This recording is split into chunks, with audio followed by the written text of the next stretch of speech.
நண்பர்களே வணக்கம்.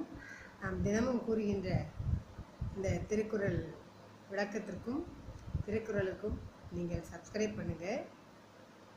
சரி, இன்று நான் கூற வந்த திருக்குறள், தீயினால் சுட்ட புண் உள்ளாரும் ஆறாதே நாவினால் சுட்ட வடு. தீயினால் சுட்ட புண் உள்ளாரும் ஆறாதே நாவினால் சுட்ட வடு.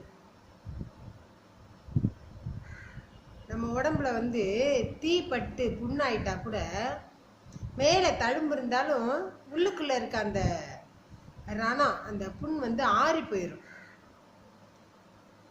ஆனால் இந்த சுடு சொற்கள், நம்ம வீட்டு பெரியவர்கள், நம்மளுடைய உறவினர்கள், நம்முடைய நண்பர்கள், வேறு எவரேனும் நமக்கு வகையாளர்கள் யாரேனும் சுடு சொல்